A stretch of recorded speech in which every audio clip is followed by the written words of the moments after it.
जिस तरीके से मुख्यमंत्री ने कहा कि जो भी नाम निकल के सामने आए हैं उनके कनेक्शन समाजवादी पार्टी से हैं। नीतीश कुमार संजय निषाद के खिलाफ तो उनको नज़रबंद कर दिया गया है, यूपी पुलिस द्वारा नज़रबंद कर दिया गया। उन्होंने यूपी पुलिस पर आरोप लगाया गया है कि उनको घर से बाहर निकलने नहीं दिया जा रहा, वो प्रदर्शन करना चाहती थी। मेरी मंथली इनकम इतनी है कि मैं टैक्स वैक्स देने के बाद एक लग्जरी कार खरीद सकता हूँ। कोई भी दोषी बख्शा नहीं जाएगा, लेकिन जनता के भी तो अपने सवाल हैं। मुस्लिम बेटी का जिक्र करते हुए ये कहा कि अगर हमारे यहाँ संजय निषाद के बयान पे कहा कि अगर हमारे यहाँ ऐसा कुछ किया होता तो उनका एक हाथ तोड़ के दूसरे हाथ में रख देते। और कि गाड़ी लैम्बोर्गिनी, BMW, मर्सिडीज़ और थार जैसे 10 करोड़ की गाड़ियाँ इनकी सीज़ कर दी गई हैं। जम्मू कश्मीर के चीफ मिनिस्टर उमर अब्दुल्ला, उन्होंने भी एक बयान दिया है कि अगर मैं किसी हिंदू महिला का घूंघट उठा देता तो क्या होता।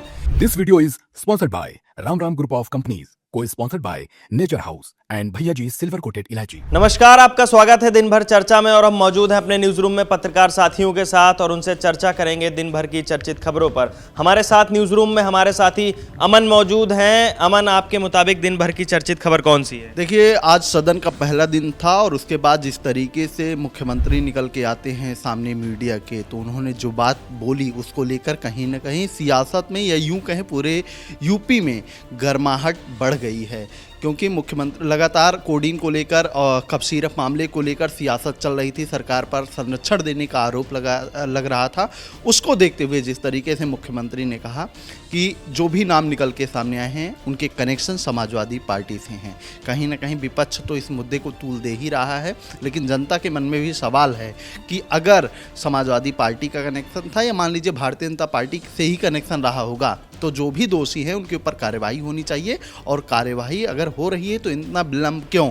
कुछ लोग हैं जो फरार हैं, वो फरार क्यों हैं, इसका कारण जनता जानना चाहती है। हालांकि मुख्यमंत्री जी ने कहा है कोई भी दोषी बख्शा नहीं जाएगा, लेकिन जनता के भी तो अपने सवाल हैं। जनता के सवाल लोग मतलब जिस तरीके से मुख्यमंत्री का बयान निकल के आया है, कहीं ना कहीं जनता उन चीज़ों को लेकर फिर एक नए सवाल खड़ी कर रही है कि मुख्यमंत्री इतने दिन बाद आखिर क्यों बोले इस मामले पर। ठीक है, तो हमारे साथी का कहना है कि पहले ही दिन सत्र के मुख्यमंत्री का ऐसा बयान आया है कि उसको लेकर जनता ने उनके बयान के ऊपर भी सवाल खड़े करने शुरू कर दिए हैं। हमारे साथ न्यूज़ रूम में हमारे साथी दीपक मौजूद हैं। दीपक, आपके मुताबिक दिन भर की चर्चित खबर कौन सी? चर्चित खबर इस समय जो लगातार बनी हुई है वो है नीतीश कुमार का हिजाब विवाद। और हिजाब विवाद में अब धीरे धीरे हिंदू मुस्लिम का एक एंगल जोड़ने की कोशिश की जा रही है। सबसे पहले तो ये अपडेट ये थी कि सुमैया राणा ने, जिन्होंने शिकायत दर्ज कराई थी नीतीश कुमार और संजय निषाद के खिलाफ खैसरबाग थाने में, तो उनको विरोध प्रदर्शन करना था नीतीश कुमार संजय निषाद के खिलाफ, तो उनको नज़रबंद कर दिया गया है, यूपी पुलिस द्वारा नज़रबंद कर दिया गया। उन्होंने यूपी पुलिस पर आरोप लगाया गया है कि उनको घर से बाहर निकलने नहीं दिया जा रहा, वो प्रदर्शन करना चाहती थी और आवाज़ उठाना चाहती थी जो महिलाओं को लेकर के जो बयान आया है संजय निषाद का और नीतीश कुमार के उस वीडियो को लेकर के। और दूसरी बात, अब इसको हिंदू मुस्लिम का एक एंगल दिया जा रहा है। अभी AIMIM के एक नेता हैं इम्तियाज़ जलील, जिन्होंने जो है एक चुनावी सभा के दौरान मुस्लिम बेटी का जिक्र करते हुए ये कहा कि अगर हमारे यहाँ संजय निषाद के बयान पे कहा कि अगर हमारे यहाँ ऐसा कुछ किया होता तो उनका एक हाथ तोड़ के दूसरे हाथ में रख देते। और कई भद्दी भद्दी गालियाँ दी गई नीतीश कुमार को और संजय निषाद को। और इसी तरह जो जम्मू कश्मीर के चीफ मिनिस्टर उमर अब्दुल्ला, उन्होंने भी एक बयान दिया है कि अगर मैं किसी हिंदू महिला का घूंघट उठा देता तो क्या होता।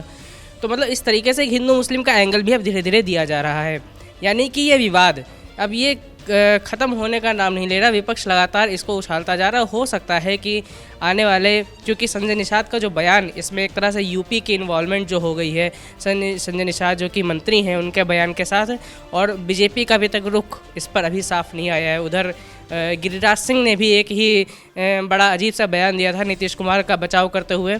तो एक तरह से विपक्ष इसको लेकर आक्रामक है और मुझे लगता है यूपी चुनाव को लेकर के भी थोड़ा सा मुद्दा बनाने की कोशिश की जा रही है महिला सुरक्षा के खिलाफ। ठीक है, तो हमारे साथी दीपक का कहना है कि यूपी चुनाव को लेकर के इस मुद्दे को भुनाने की कोशिश की जा रही है।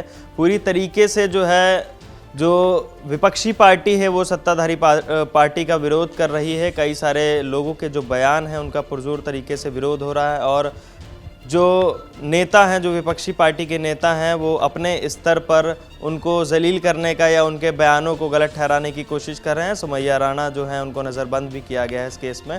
हमारे साथी आशुतोष मौजूद हैं। आशुतोष, आपके मुताबिक दिन भर की चर्चित खबर। देखिए, आज से कुछ दिन पहले से खबर चल रही है। अनुराग द्विवेदी को आप सभी जानते होंगे, एक बहुत ही मशहूर यूट्यूबर हैं और आए दिन उनके नए नए पॉडकास्ट आते हैं। लोग उनसे उनकी मंथली इनकम पूछते हैं तो वो ये बताते हैं मेरी मंथली इनकम इतनी है कि मैं टैक्स वैक्स देने के बाद एक लग्जरी कार खरीद सकता हूँ। फिर वो बोलते हैं नहीं, कोई ठीक ठाक गाड़ी नहीं, एक बहुत ठीक ठाक गाड़ी लग्जरी कार मैं आराम से खरीद सकता हूँ। तो ऐसे उनके बयान सामने आते हैं। फिर उसके बाद वो जो है, अभी उनकी उम्र मात्र 25 साल की है, तो अभी उन्होंने दुबई में 22 नवंबर को क्रूज़ पे शादी की थी। तभी तो जांच एजेंसियों के रेडार में आ गए थे। तो मामला ये हुआ कि अभी 17 दिसंबर को अभी खोजबीन शुरू की गई। इनके पैसे को लेके ईडी ने जांच शुरू की। इनके 19 ठिकानों पर रेड मारी है, तो पूरा दिन दस्तावेज खंगाले गए। तो पता चला है, तो इनकी घर के सारे खाते सीज कर दिए, घर वालों के जितने थे वो। फिर इनकी गाड़ी लैम्बोर्गिनी, BMW, मर्सिडीज़ और थार जैसे 10 करोड़ की गाड़ियाँ इनकी सीज कर दी गई हैं। और इन्होंने जो फिर अपना बयान दिया है, इंस्टाग्राम पर एक खबर लिख के डाली है, उसमें बताया है कि यहाँ तक का सफ़र आसान नहीं था, मैंने मेहनत की, मैंने इतना टैक्स भरा, उसके बावजूद मेरे साथ ऐसा हो रहा है। तो ये जब से ये चर्चा में आया है, जब से ये पोस्ट हुआ है, ये सारी चीज़ सबको पता चली, तब से बहुत ही सनसनीखेज बन गया है मामला। इस पर चर्चा हो रही है, बहुत ही ट्रेंड में है ये। अब देखिए आगे क्या होता है, ये तो खैर आगे आने वाला वक्त ही बताएगा। तो हमारे साथी आशुतोष का कहना है कि अनुराग द्विवेदी जो कि एक यूट्यूबर हैं, उनके ऊपर ईडी की कार्रवाई शुरू हो गई है। हालिया उनके बयान सामने आए हैं कि मैंने पूरी तरीके से टैक्स भरा है, उसके बावजूद जो है मेरे ऊपर ऐसी कार्रवाइयाँ हो रही, मैंने बहुत ही मेहनत से ये पैसा कमाया है। तो खैर ये तो एक जांच का विषय है।